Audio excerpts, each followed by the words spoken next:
Hello and welcome to Living Legacies of the Ozarks. My name is Hayden Head, and I just want to talk a minute about what a pleasure it's been to go to neighbors, to friends, to folks I haven't met yet who love the Ozarks and who invested their time and their energy and their passion in preserving a place that so many of them fear is quickly disappearing. Our Ozarks are beautiful. We have the lakes, we have the streams, we have the hills. We've got a culture that goes back centuries really, all the way back to schoolcraft. And we've got people here that care deeply about that. And what a privilege for me, what an honor to be able to go to folks right down the road and talk about these hills. And my guest today, Jeff Michelle, is a great example of these kind of passionate Ozarkers. Jeff was born and raised in Branson, Missouri, and has been in the electrical field for 40 years. In 2001, he purchased the family farm that stands here today and has been in his family since 1885. Then, about 7 years ago, he moved a barn here that's become a beautiful venue, wedding venue, at Weddings at the Homestead. And we're going to talk more about the history of the barn and Jeff's family as we continue. But I want you to know that Jeff is also heavily involved in preserving traditional Ozarks fiddling and music through the Ozark Mountain Music Association for kids and for others. And he's also heavily involved at the jam at the Mountain Grove one-room schoolhouse every Thursday night, since his grandfather started the jam back in 1980. Anywhere from 10 to 15 kids show up to learn and play and keep the traditional Ozark music alive. Jeff, thank you so much for joining me today. I'm looking forward to our conversation. Yeah, me too. Thanks for having me. Well, it's such a pleasure. And I mean, I've enjoyed coming out to Weddings on the Venue. You let us shoot a video here years ago. And then with the Society of Ozarkian Hillcrofters and the Autumn Music Festival. So, I mean, it's nice to feel so connected to this beautiful place that you've built. Thank you. Yeah, and in fact, I was thinking maybe, you know, this is such a beautiful venue now, but I'm sure that this barn has got a history behind it. And I was wondering if maybe you'd just tell us a little bit about that.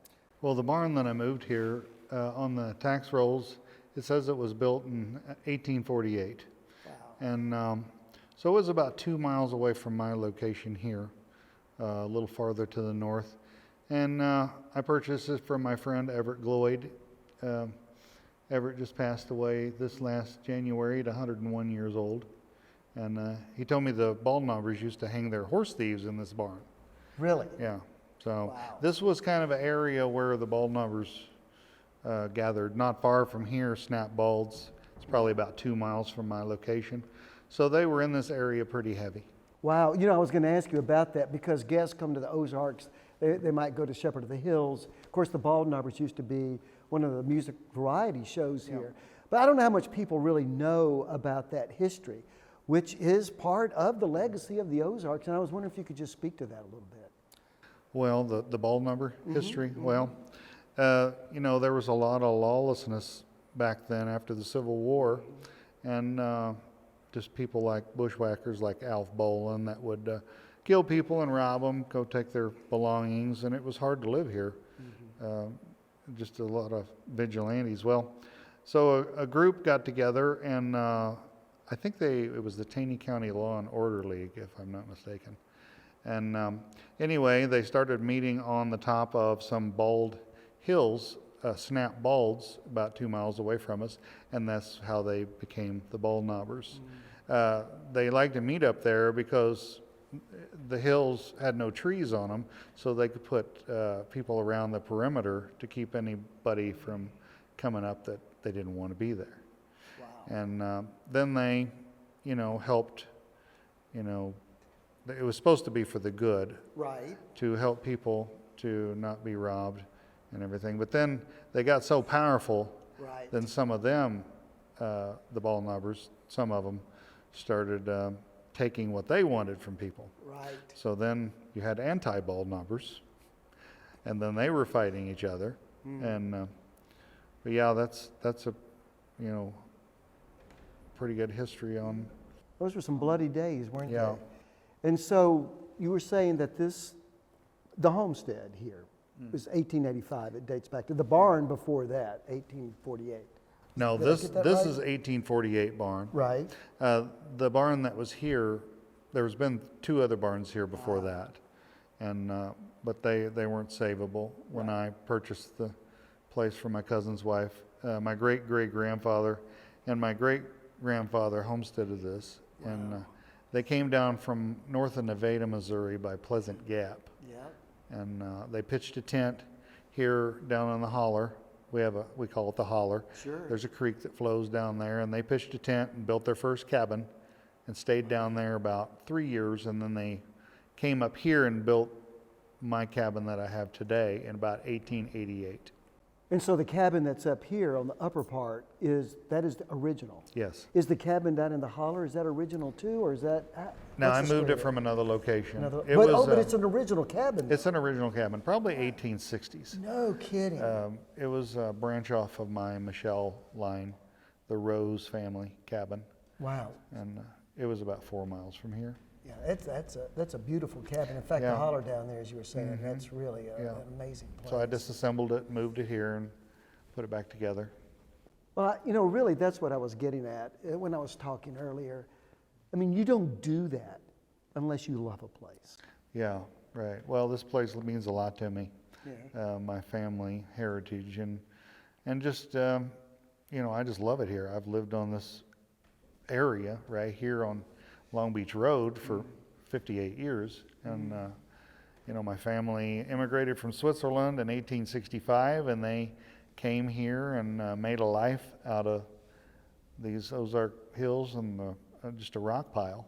It's amazing, isn't it? It was before Branson was a town. Right. They right. arrived. It didn't even Yeah, exist. didn't even exist Did they? yet. Did they raise crops? Because the soil here is not particularly fertile. Yeah, well, they had a garden and they raised hay and had cattle and goats and sheep and hogs, and they were just self-sustaining. They butchered their own beefs and they knew how to cure them. Nowadays we don't know. Most people don't know how to do that. Any of that. Yeah. Yeah, those Yeah. are all. If you had to sugar cure a ham, most people wouldn't know I wouldn't know. the first thing about it. Can you I sugar wouldn't cure? even I was know gonna- it. I was going to ask, can No, you sugar cure? not ham? anymore. Yeah, right. I don't That's either. becoming lost. Yeah. We need to know how to do that. We do need to know it, and I think you're exactly right. And it seems to me that even what we're doing now, right? If you have a conversation about what's come before, about what needs to be preserved, then maybe we can carry it forward. Yeah. There's a generation that's coming along that's been exposed to social media, as you know, so in movies, all forms of entertainment, and I think my sense of it is in talking with some of these young people, and I know we're going to talk about your involvement in that as well, is they have a real hunger for something that's real and something that's authentic. And the lives they live that you're talking about, your family coming here, those were hard lives. Oh yeah, they were hard times. I don't know if anybody wants to go back to that. Their main thing was they had to figure out, okay, we've got to stay warm in the winter. We got to have enough food to make it through the winter. We got to feed our animals, and it's hard to survive. I made contact. There was a family that lived next to our place here, the Bowen family, and somewhere back in the late 1880s, early 1890s, Mr. Bowen got typhoid from drinking out of a bad spring over there and died.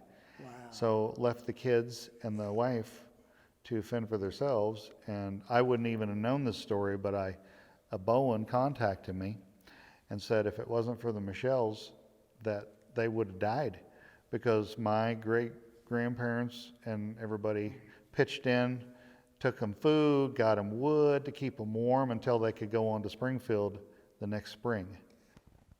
I think you've put your finger on something where we talk about authenticity, or we talk about the hunger. It really is for that kind of community. Doesn't everybody wish at heart that somebody was next door that cared enough to sacrifice for them? Yeah, I wish it was still that way. Some places it is, but we're losing that. We're losing it. Yeah. But we're going to keep it here. Yeah, that's right. That's right. Well, thank you again. Okay. Thank you for joining us at Living Legacies of the Ozarks. And we're going to be back in just a minute. Living Legacies of the Ozarks is sponsored by Ozark Mountain Legacy. Jeff, I mentioned earlier that you've invested so much of your time and your passion and your talent in preserving traditional Ozarks music. And I know that you've been heavily involved in the Ozark Mountain Music Association and that you welcome a younger generation in, that you've performed or that you gathered this same group down at the Mountain Grove one-room schoolhouse. Would you tell us just a little bit about that organization and what you're doing there? Well, the little schoolhouse jam started about 1980. My grandpa and some of his buddies, Everett Gloyd and Johnny Boyd, started that jam. And it's been going on ever since, every Thursday night. And it had about dwindled, and then some kids started coming and revived it and put new life into it. And the Ozark Mountain Music Association, which used to be the Possum Holler Fiddlers, about 3 years ago, Wendy Wright took that over, and she is the person that does so much for these kids. Wow. She coordinates, she plans, and she is the leader of that group, Ozark Mountain Music Association. I'm so glad you mentioned her Yeah. name. That's good. Is her office in Branson, Missouri, or where is it? Yeah, she's here in Branson. Okay, yeah. good. Her daughter, Sophia, came to the schoolhouse jam. Well, since she was 9 years old, me and Sophia played music together. Wow. And then she had to go off to college. And so that was almost 4 years ago. But yeah, we have between 10 and 15 kids every week down there playing with us, sometimes even more than that. Wow. We have about 5 older anchor musicians. Okay. And Dave and Steve Arnold from Omaha, Arkansas, and me and a couple others. And the kids, you know, they're so good. Yeah. They take what I might show them and turn it into something great. I mean, they really are advanced. That is amazing, Yeah. isn't it? So what do you think inspires these young people to come? What is it that catches their imagination? Well, I think it's just the idea of the traditional old-timey tunes, and a lot of them like bluegrass. Our jam is just not old-time, traditional Ozarks tunes. It's also bluegrass tunes, which is a lot of older fiddle tunes that have been sped up and turned into bluegrass songs or Right. things that they like the driving music. They like the fast songs, and we do a lot of that there. Very nice. You know Curtis Copeland. Oh yeah. I was having lunch with Curtis the other day, and he was talking about, it was an article that he had read about the influences on bluegrass. Of course, Bill Monroe was largely responsible for shaping that, and they gave credit to the blues and to jazz. I said, well, it sounds like something's missing. He said, yeah, what's missing is folk music, right? It's the old time, the old time mountain music. Yeah. Which is the real, I'm sure all of those influences are there, but that's the soil that it grew in. Well, my grandpa, he used to play for square dances around this area when he was younger, and he was a great fiddler, and he was born here 1916, and he lived here on this place for a while, and then he lived acreage. at the end of this road up here. Yeah. Nice. Yeah. Well, I think that you and Hawken Boldman, if that's correct, have played some music for us, and so why don't we just listen to some of that now? Sure, that'd be great. Yeah. Hey, thank you for that.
Living Legacies of the Ozarks is sponsored by Ozark Mountain Legacy.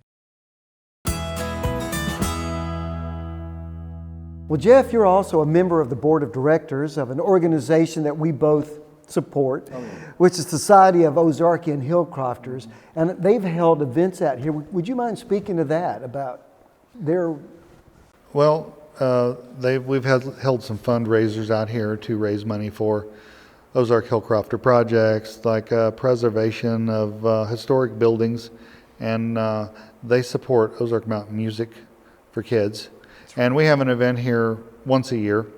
I used to have my own event here, which was kind of a big music jam, and it's kind of evolved into a fundraiser for the Hillcrofters. Excellent. And a lot of the Ozark Mountain Music Association kids play here, and for that event, and then the Hillcrofters support Ozark Mountain Music.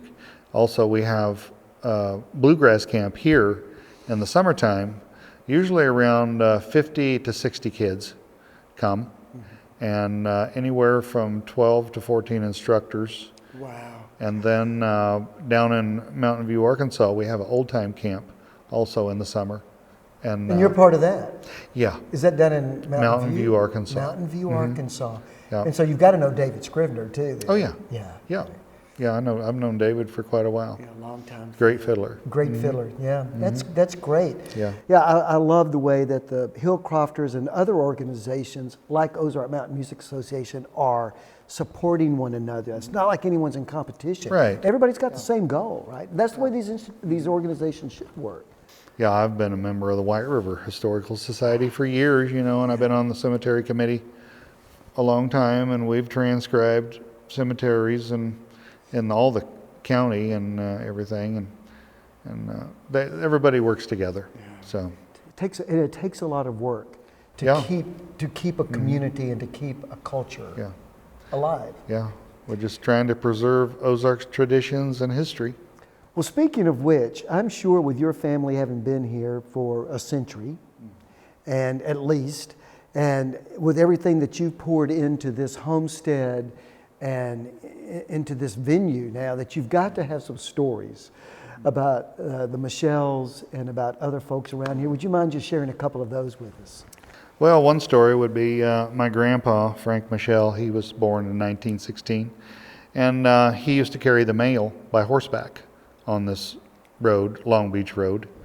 And he would go down and meet the boat at the end of T Highway now today, the end of Long Beach Road, pick up the mail from Branson, and he would deliver mail, and he would get up around Kennecott Camp off Lakeshore Drive, right, where Everett Gloyd lived, and his mom.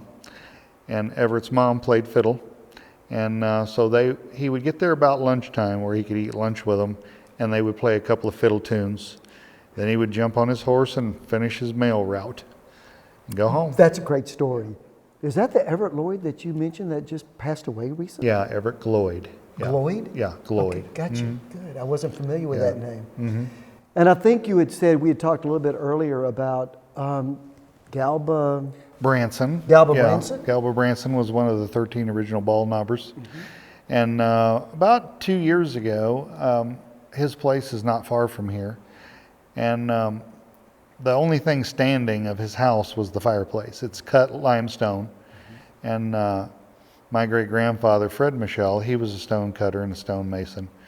And anyway, this fireplace, owned by Sheriff Branson, I purchased it and moved it over here and reassembled it. And we use it today for weddings, different things. It was mainly for our enjoyment, but people love to get married in front of it. So, but it was your grandfather that cut the stones? No, not this particular fireplace. Okay. I don't know if it was or not. I couldn't find any writing on it. But Sheriff Branson's cemetery, my great-grandfather cut all the stone enclosure around it and carved the headstones with his name in it.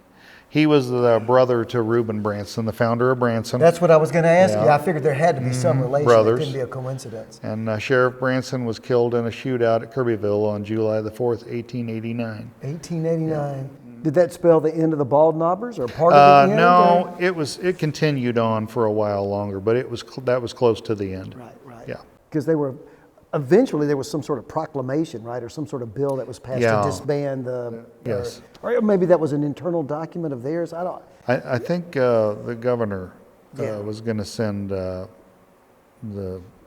troops down or whatever to put a stop to it. Clean and this thing up, they yeah. decided they would disband, Great. you know. Jeff, thank you so much for All your right. time and for Yeah. your information and interview. I really enjoyed it. And thank you for everything you're doing for these kids, for Ozarks Music, the Ozark Mountain Music Association, all of your involvement. Because it's you. going to make a difference. 100 years from now, it's going to, the next 100, it's going to make a difference. I'm just one person in this group. This Ozark Mountain Music Association, there's a lot of people involved in it. There's volunteers that help us with food. There's all kinds of different things. And like I say, Wendy Wright and all our other board members, they do a lot too. Maybe someday I'll get a chance to talk to Wendy. Yeah. I think that would be great. Yeah, that would be great. Thank you so All right. much. All right. Thank you. Have a good day. You too. And you have a good day too. Thank you so much for joining us here at Living Legacies of the Ozarks. We hope you have a good day. Thanks. Living Legacies of the Ozarks is sponsored by Ozark Mountain Legacy.